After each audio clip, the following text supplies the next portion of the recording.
Click below to watch the original Sins video. Also, I'm a little stretched for time while editing this, so the Sin counter will be replaced by a picture of Danny DeVito.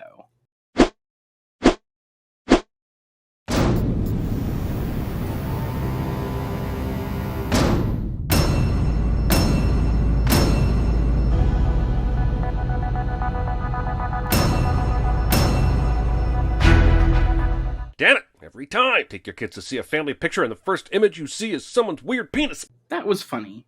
Also, having Scrat sniffing the logos is basically this movie sniffing its own asshole, and that stinks. Honestly, I'm just proud of Jeremy for finding a way to send the logos without just going X seconds of logos and rolling the dinger.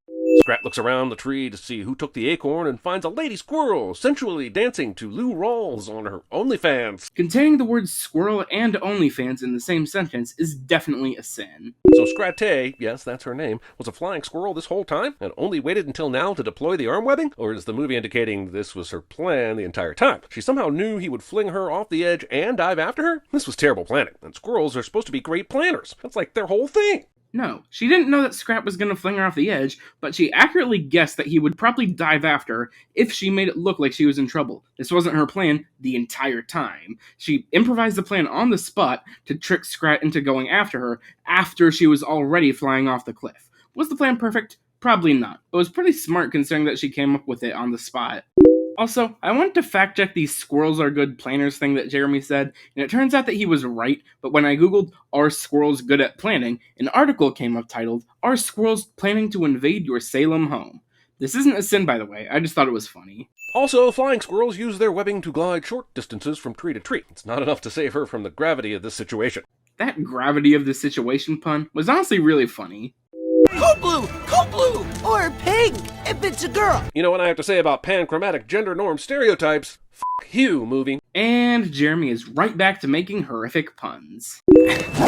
Did dirt just get stuck on that camera lens? You know, the one that doesn't exist? You do understand that when that happens in live-action movies, it's a fourth-wall reality breaker, right? Why does animation want to embrace the limitations of live action? Because it's a stylistic choice, and I personally thought it worked really well. Of course I can. I'm the biggest thing on Earth. Why say thing? You didn't even want to go with being or animal? You can literally see trees bigger than you all over the place, and that's before you get to things like icebergs or clouds. Unnecessarily pedantic sin is unnecessarily pedantic. Amigos, ¿qué pasa? I know turtles can pull their head into their shell, but do they completely disappear? Because this shell is empty, and now I'm worried that these animals have strange powers, and I might accidentally be watching another Fantastic Beasts movie. The mention of Fantastic Beasts reminded me of Crimes of Grindelwald and Secrets of Dumbledore, so now I'm angry. So guys, how are they gonna stumble on the dinosaur eggs? Hey, I know, Sid looks at a reflection in a frozen pond, and the ice shatters, because he's ugly, of course, and he'll fall through the ice and it'll lead him down to the secret place underground. That's brilliant, kid! You make me proud that we secretly made Play-Doh sentient. This sin points at something that is arguably wrong with the film in a fun and well-delivered way.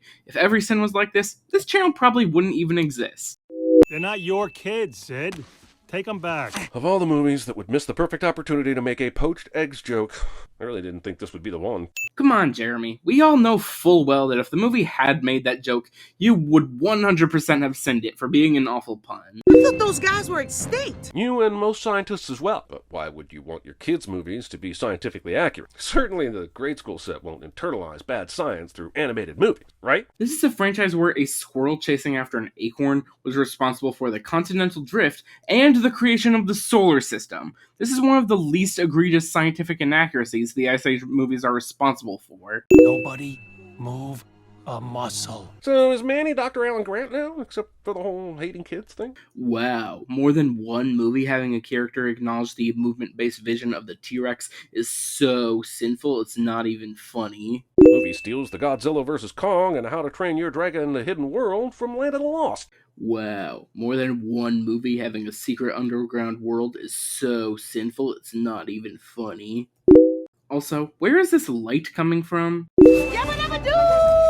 So I guess the Flintstones are canon in this world. Does that mean the show exists, or that actual Fred Flintstone exists? And how do either of those things not break the entire universe? First off, Ellie making this series of noises gives absolutely no indication that the Flintstones are canon to this universe.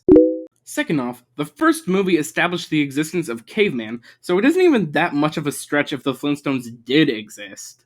No sins are removed for the best character in the entire Ice Age franchise. Buck, Will you help us find the floppy green thing? Thing my college girlfriend said to our threesome buddy somehow makes it into the screenplay. Jeremy makes a weird sex reference to his college girlfriend. Also, if your dick is green, then you should probably go see a doctor. Listen, families get complicated. Of course, here's the obligatory part where we have to ask why the dinosaur doesn't speak a language while every other creature on this fucking planet does. Well, they probably just evolved differently considering that they were stuck underground and isolated from the rest of the world. You might say, well, they evolved differently in some remote underground paradise, and you're probably right, and that's probably the answer, but I'd rather just be mad. Oh. These foreground creatures remind me so much of the digital insertions in the Star Wars special editions that I reflexively gave it a sin without even thinking about it. Now, that's probably true for about 80% of the sins we write, but my god, man, those special editions f***ed me up. This sin for Ice Age Dawn of the Dinosaurs is that the Star Wars special editions suck.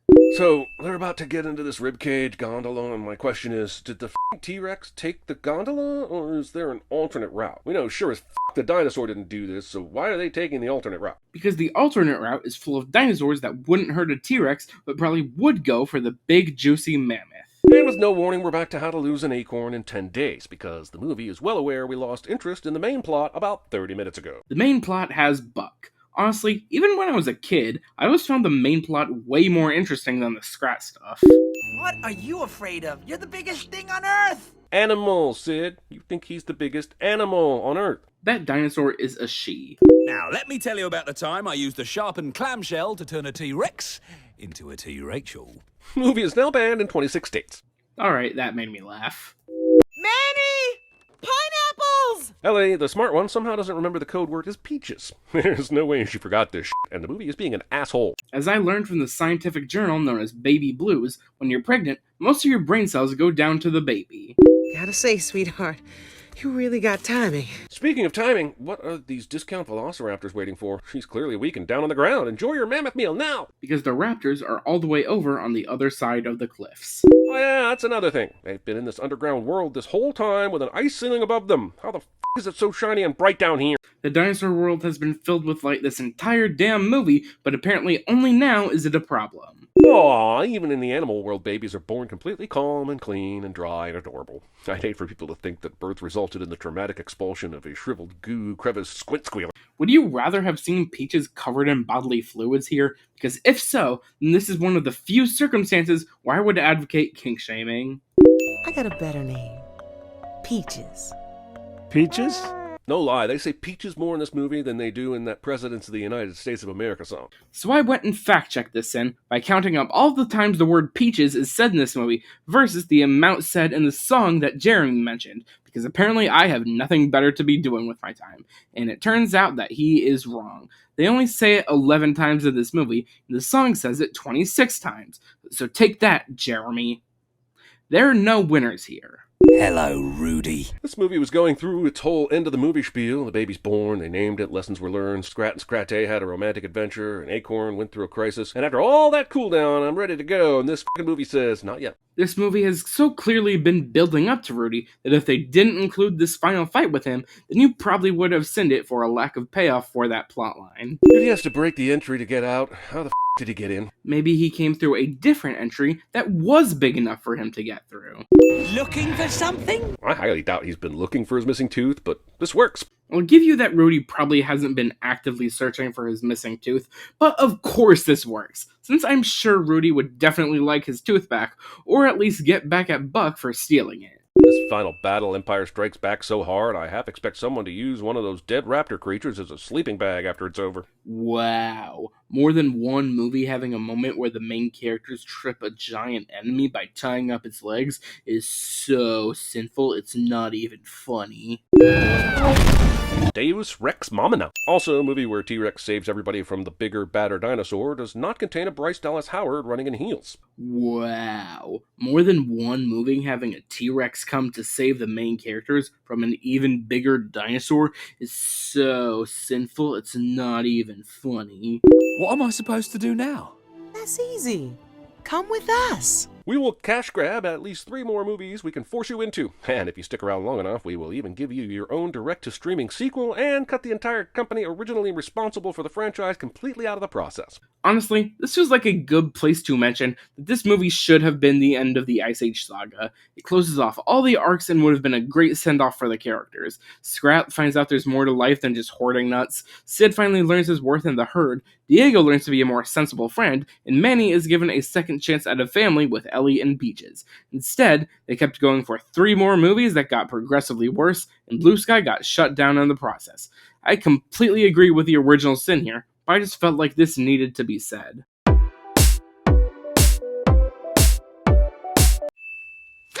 Squirrel interrupted. Gone, squirrel. Okay, I'll stop. I won't. You should. When Harry met Squirrely, Notting Hill. Unprotected acorning. How to lose an acorn in 10 days. Last acorn in Paris. Literal nutshots.